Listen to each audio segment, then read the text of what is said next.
Having torn their way into the Necron facility with their flamestorm gauntlets, the Primaris aggressors press towards the last known position of the Necron Royal Wardem. It is their task to disrupt the Necron defense by destroying this android commander and depriving his Necron warriors of leadership. Hey there guys, how are you all doing? Welcome back for another Warhammer 40,000 Imperium playthrough. This time we are playing the issue 6 playthrough, which pits the Primaris aggressors against the Scorpek Destroyers and the Royal Wardem. Now you can see the setup on the table here is roughly how it should be. You should have a Scorpek Destroyer on both A and B, and then 6 inches between each unit, each model. And the same with the aggressors, one up on the top end, or one in the centre, and then one up in each corner, 9 inches apart. So we'll take a look at the rules quickly that we'll be using for this playthrough. So what I'll do, we'll zoom in here and we can have a look. So for the Primaris aggressors, they can move 5 inches. They have a weapon skill of 3+, meaning in hand-to-hand combat melee they roll a 3 or more to hit. They have 3 wounds, 3 attacks, so 3 dice rolled per attack, and a save of 3+. Their Flamestorm Gauntlets have a range of 12 inches, and they've highlighted that because it's something new that we're learning for the for this time round. We've got the Assault 2d6, and I'll go over that in a sec, and AP 0, and then for melee they've got the same obviously stats, and then -3 AP. Flamestorm Gauntlets, shooting attacks from this weapon automatically hit the target.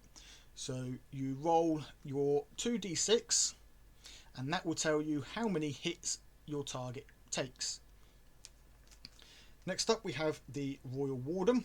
He has a 6-inch move, a ballistic skill of 3+. Now ballistic skill is different to the weapon skill. This is for his shooting, so his ranged combat. He has 4 wounds, 3 attacks for his melee combat, and a 3+ save. He has the Relic Gauze Blaster, which fires or has a range up to 30 inches and is a rapid fire 2 weapon. And rapid fire simply means that if you are within half the range, so no more than 15 inches in this case, then you get double the amount. Otherwise it's whatever it shows here. So rapid fire 2 means you roll 2 dice for the attacks if you are over 15 inches, double that to 4 if you are 15 or under, and that has an AP of -2. Then we have the Scorpek Destroyers. So these are a little bit faster. They have an 8-inch move, a weapon skill of 3+, 3 wounds, 3 attacks, and a 3+ save. Again, they're using the hyperphase weapons, all counting as the same weapon, even though one of them does have a different weapon. They are using the same rules for now, which has a -3 AP. And both the Royal Warden and the Scorpek Destroyers have living metal. And living metal is a really cool feature that some of the Necron models have, or the majority of the Necron army has, and that is at the beginning of a Necron turn, any models with the living metal rule regain 1 lost wound. So for example, the Royal Warden, if he was on 2 wounds at the start of his turn, he would, or start of the Necron turn, he would gain 1 wound back and become 3 wounds if he was on 2. If he is on 4 wounds, so he's fully healed, he does not gain any extra wounds. It's only regaining lost wounds, not extra. So he can't go above 4, but he can get 1 per turn, and the same with the Scorpek Destroyers. That is pretty much it for the rules, other than the random attacks, which is the Assault 2d6 And as I said, you roll 2d6. They show the example here. They've rolled a 3 and a 4, so that's 7 attacks. They hit automatically, so that's 7 wounds that the opponent would have to save against. So he would have to roll 7 save dice. Right, so Space Marines go first. Now, there's not a lot that the Space Marines can do. They're too far away for the Flamestorm Gauntlets. As we saw, they only have a range of 12.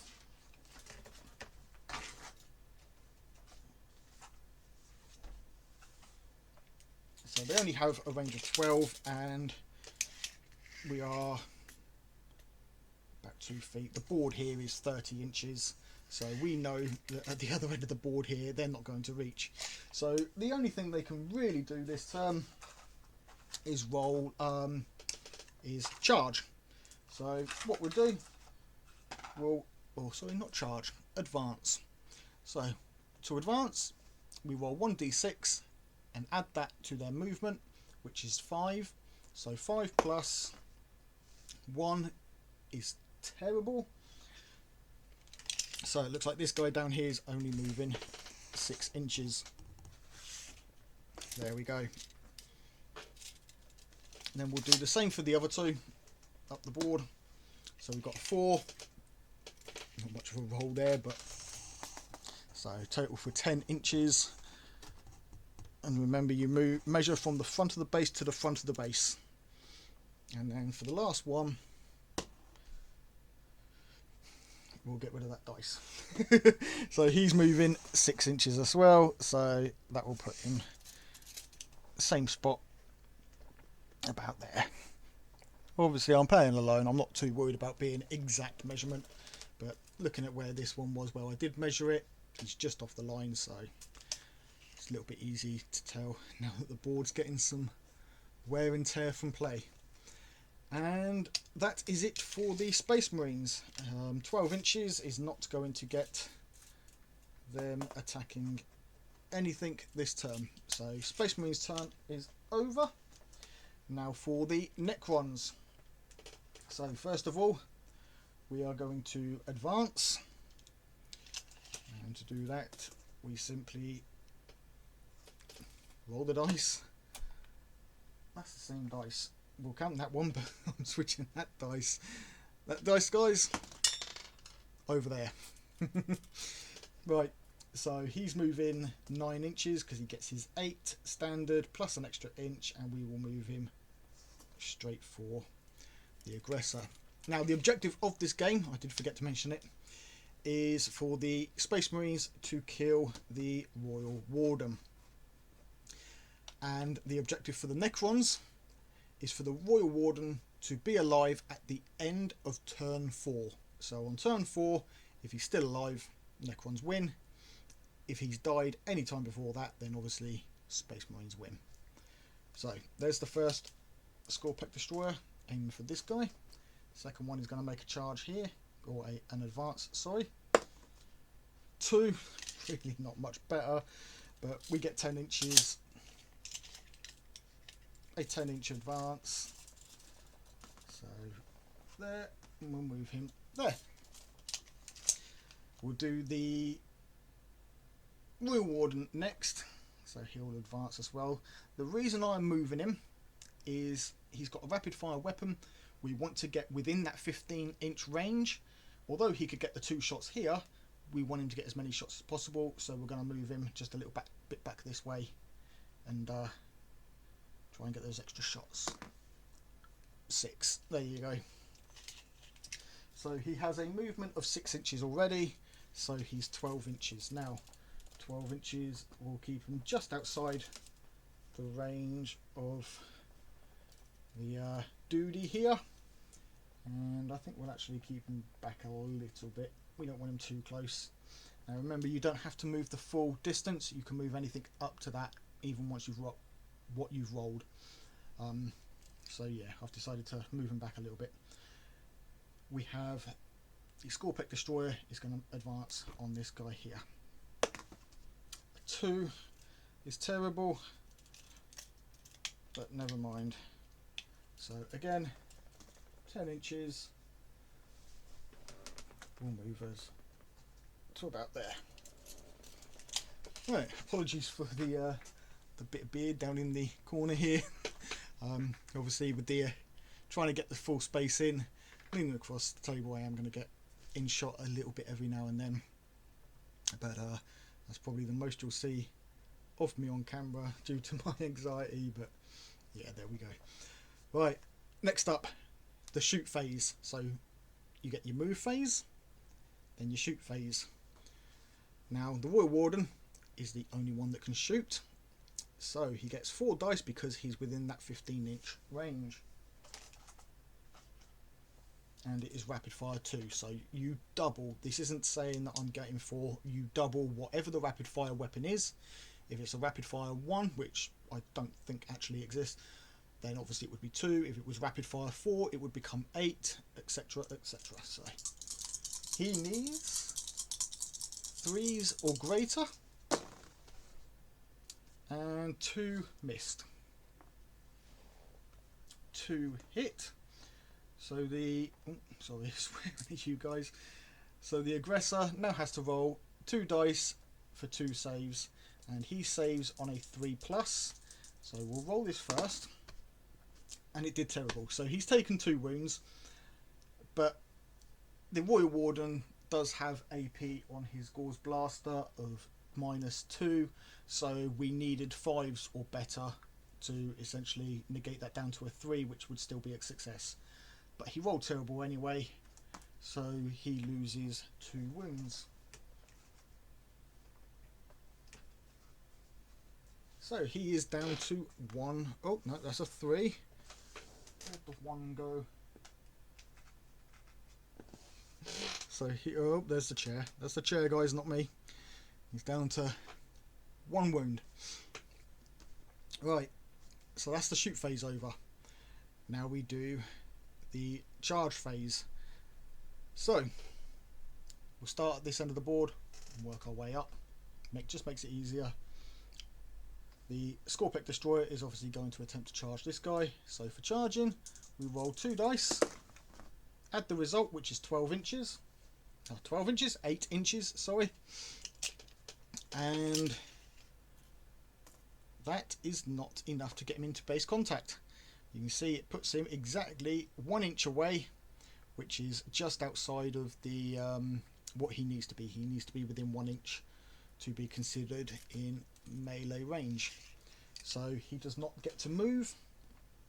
Next, we will try this guy. That's better. I know that that is going to reach. That is definitely more than 8 inches. So I'm just going to put him in base contact there with him. We'll do the same for the other guy at the top there. And we get 5. And again, I know that it's not going to reach, so we don't move. Don't need to measure. And that is the charge phase. Next phase, combat. I think they call this the fight phase. But basically it's melee. So always start with the charging models first. So this model charged, so he attacks. He gets, I believe it is, yep, 3 attacks, needing 3s or greater. All hit. So this poor aggressor sergeant, he isn't doing too well. Needs 3s or more, and then we will deal with the AP. So all 3 saved. However, the hyperphase glaive or hyperphase weapon has an AP of -3. So -3 negates that one. 4 -3 becomes 1, so that one fails. The 6 -3 becomes 3, which is what he needed. It's still a success. However, because he lost or failed the other 2, he loses his last life, or his last wound, and he loses his life. So, end of that guy. This guy, just see if we can get a close-up of him here. This is the start of this week's painting video. So this is a flame Gauntlet Aggressor for the Dark Angels. If you want to see how I painted him, check the card up in the corner there, and you can see how I painted him. And if you want the review for this week's magazine as well, where we are playing this from, then check the card in the corner as well. But that is the Sergeant gone. And that is also the end of the Necrons turn. So over to Space Marines. And I think we are going to charge directly for that Royal Warden and try and kill him as early as possible. We've got 2-3 Scorpeks that are going to try and come after these. So we will get our Flamestorm Gauntlets. That's still... I'm a little bit worried that's not going to make it. Now, it doesn't say in the rules you can't do this in what we are reading, but I'm pretty sure, or at least it was an old rule, you weren't allowed to pre-measure distances. You had to declare an attack, and if it didn't reach, that was it. You couldn't then change your target because it didn't reach. So you weren't allowed to pre-measure. So I don't know if that's going to reach fully. We've got the 5 inches, so I think I'm going to advance. May as well, we've got it, we can use it. So that's a total of 9 inches towards the Royal Warden, keeping 1 inch clear of that Scorpek Destroyer there. And the same for the other guy. And he's only going to get 7 inches.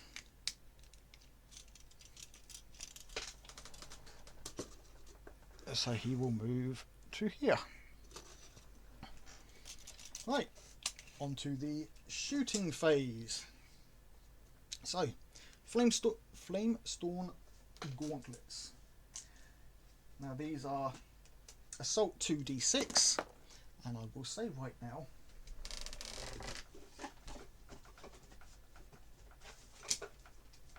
some of you more experienced players that have been playing for a few years may remember these. I miss these.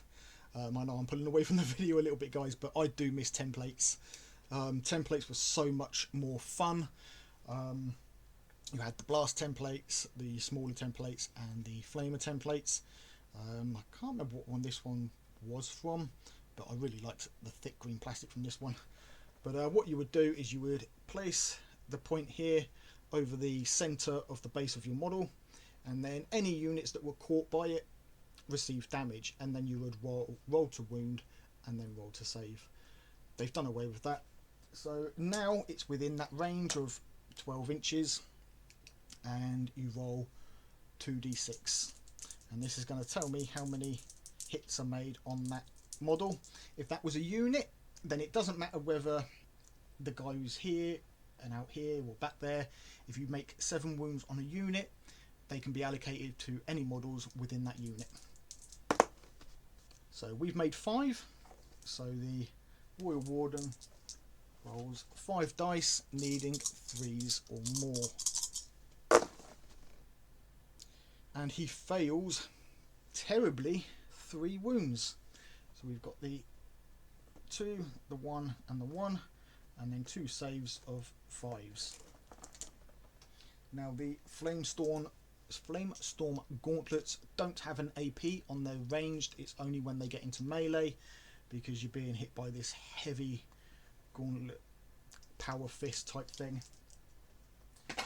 So yeah, the Royal Warden has lost 2 wounds, so he is down to 2 wounds. Was that right? Yep, he's down to 2 wounds. Next, we'll do the same with the guy up here. He's going to attack. Now, I could have rolled them both at the same time, but do units individually. I know they're from the same unit, but for the playthrough, they count as individual units. That's another 6 hits.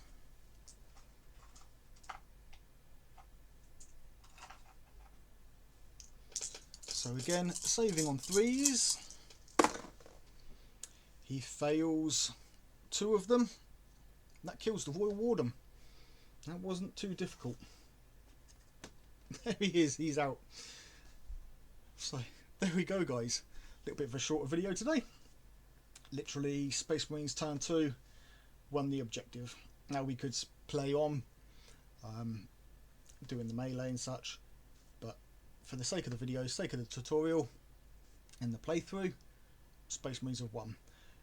What you are now recommended to do is set it all back up, switch sides with your opponent, so your opponent is using the Necrons and you are using the Space Marines, or vice versa, whatever you were just using, and play again. Get used to the rules of the moving, the advancing, and the shooting and such, and melee combat tactics and everything else. These little games are designed to not only drip feed the rules to us, but also allow you to figure tactics and learn tactics and such with a small number of models that you can then apply to larger squads of models in larger games. So there you go. So that is the end of the video for today, guys. I hope you've enjoyed it. Don't forget to check out the other 2 videos in the card up here. Don't forget to hit that like button, because the more that you hit that like button, the more views and the more algorithm the videos get, the more likes I get, the more I am inclined to keep doing these videos from issue 11 onwards. At the moment it's going up until issue 10. I may continue it of my own accord afterwards, and then that will stop randomly unless I then start getting better views or likes. But do hit that like button, please, guys. There's also a little subscribe button there. Hit that one and you'll get, ding that bell, and you'll get notifications of when new videos are live. For Warhammer Imperium, it's every Wednesday. If you have recently subscribed, then a huge warm welcome to you. Thank you ever so much for joining the inner circle. But until next time, guys, that is all for now. Take it easy and keep painting those minis.